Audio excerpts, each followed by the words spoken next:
On a snowy Saturday in New England, it's the penultimate game of the 2023 regular season as the madness of March looms right around the corner. We welcome you live inside the William H. Pitt Center in Fairfield, Connecticut. This is Northeast Conference basketball. Here's Lamford driving the baseline, getting it to Megan Kennefic, who finds Bruin in the left corner, wide open, a line drive, long two, and it's good. Getting it to Lamford. Nice mid-range jumper by Tatiana Brown, the freshman from Virginia Beach, Virginia. And she is just coming along and to her own, getting more minutes and taking advantage of them late in the season. Open look for Savannah Marshall. She drains the triple. And that is the first. Here's Kennefic from the corner. No good on the three ball. Rebounded by Sierra Johnson. Pryor getting it back to Johnson. Johnson in the lane, spins, turns, puts it up and in. Sacred Heart on the run. Porter walks it across the stripe. A little miscommunication right there, and you can't have that with nice Sarah Pryor around. She'll go down to the other end and lay it in. Bonner back to Pryor, 5 on the shot clock. Off a screen. As Sarah Pryor from the circle gets the jumper. Late shot clock, get the ball in Pryor's hand. Softer around the basket on the catch. She could put in like 10 points a game if she does that. There's Lamford floating it up from the left side. Count it and one. And I like the adjustment here by CCSU, trying to put on a little bit of zone action to try to slow the Pioneers down, but that doesn't work because getting the ball up the floor quickly, I was astonished. I'm like, okay, coming from Virginia here, obviously I've been in Connecticut for 4 years at a time, but I was like, haven't seen much snow this season myself, so. Tucker now from the left side. She converts the three ball. When you're in a rhythm, you're in a rhythm. You are, and having the awareness to find the hot hand. Knocked back out to the center of the floor. Here's Pryor with 5 on the shot clock. Pryor, a little crossover from the elbow. There you go, she's in double figures. I told you she would get it, and it always comes in the toughest situations. To go with Nicole Rubino, Amanda Pape, Elisa Appo, and Gabby Washington. The only question, will she become the 5th player of the year in Sacred Heart history, and the first since Hannah Kimmel? The biggest mystery. In the corner, a three ball on the way, and Olivia Tucker rattles it in. And closing in on conference win number 11 on the season. It'd be 5 times in the 10 years under Coach Minetti that they get to at least 11 conference wins. Sajeda Bonner drains it from deep. And that might have been the one that put the icing on this win. Above 40% from the stripe, so a focus area definitely.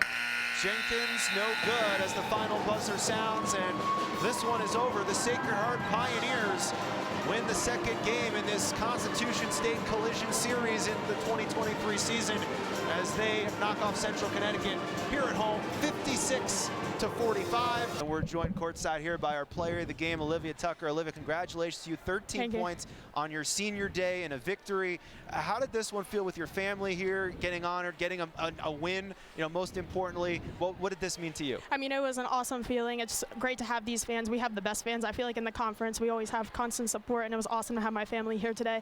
And I know everybody was high energy just because all the families were here, so it was just an awesome feeling. And as a transfer, reflecting on your time here at Sacred Heart, how has the experience been putting that Pioneers across your chest? I mean, I take a lot of pride in this jersey. I definitely had a rough freshman year. So just coming here and experience this with the girls and the coaches, it's been an awesome experience, and I wouldn't trade it for the world.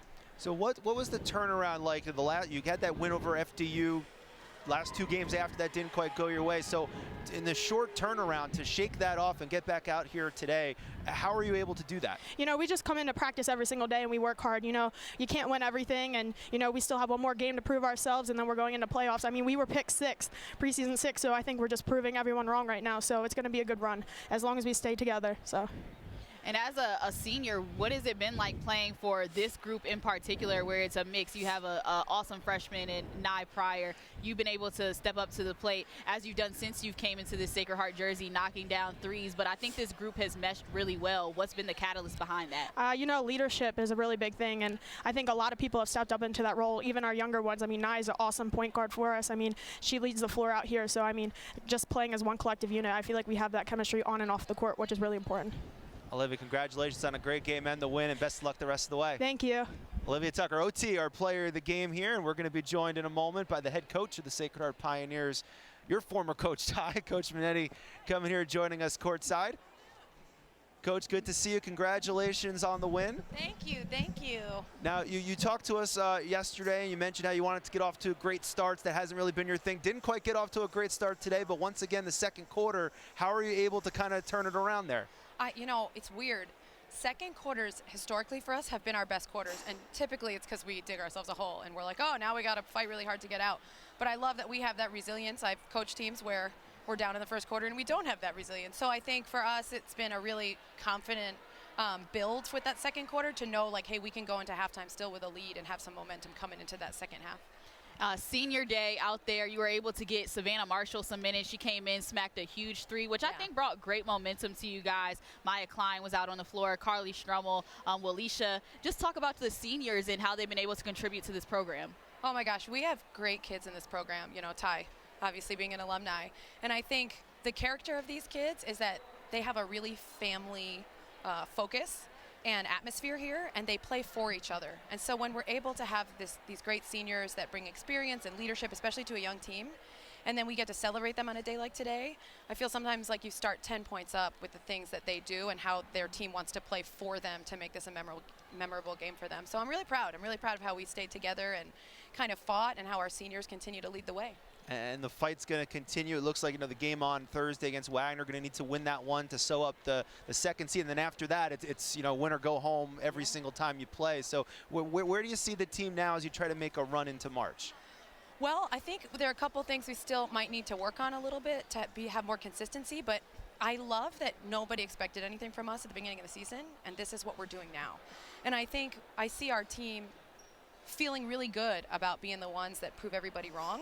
And we talk about playing with a chip on our shoulder, playing with something to prove. Like, they have dreams and goals of that championship. They talk about the banners and that gold ball, the ones that we see in our lobby every day. So I'm excited. I think they're going to be confident and connected, and we'll see if we can hit some shots. We've been struggling with that a little bit. But, man, if we could really get going on that offensive end a little bit, I think we're going to be pretty unstoppable. Defense, I think, was really a huge factor for you guys to step up and get things going. Yeah. How has your defense been a catalyst for getting things going on the offensive end of the floor when you're able to use your length to get stops and then get out and run? Ty, I am an offensive coach, as you know. Yeah. And for the last 2 years, I've had to change my focus and really make defense a priority for us. And fortunately, we have players that are really bought into that. Like, our point guard leads the country in steals. It's easy to have a good defensive presence when you have somebody like her, right? So I think for us, our defense now has a direct connection to how offensively we're able to do things like steal easy buckets, press them, force some tough turnovers. And so I think we really have taken more pride defensively.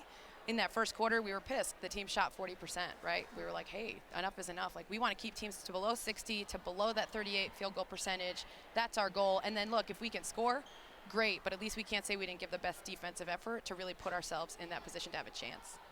Coach, senior day, successful day here at the Pitt Center. Best of luck to you and the team the rest of the season. Thank you so much.